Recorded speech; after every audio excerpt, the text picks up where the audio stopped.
নমস্কার, সকলকে দোল উৎসবের শুভেচ্ছা জানিয়ে শোনাচ্ছি কবি আংশুমান করের লেখা আজ একটা প্রতিবাদের দিন।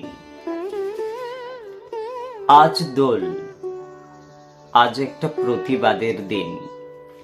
রঙের উৎসবের দিন নয়, আজ রঙের বাহারে নিজেকে লুকানোর দিন নয়, বরং সব রং মুছে ফেলে নিজের আসল চেহারাটা আজকের সমাজকে দেখানোর দিন।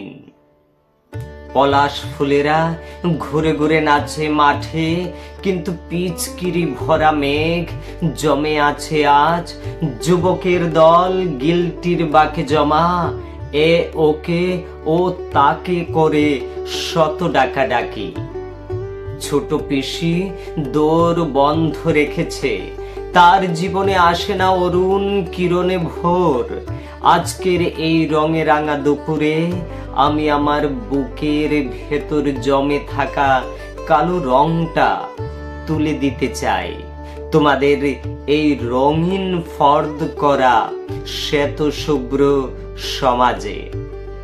আজ দোল, আজ প্রতিবাদের দিন। রং নয়, আজ আবির নয়, আমি আমার সাহসের রং ছড়িয়ে দিতে চাই তোমাদের মিথ্যে উৎসবের বুকে। আমি আমার সাহসের রং ছড়িয়ে দিতে চাই তোমাদের মিথ্যে উৎসবের বুকে। নমস্কার।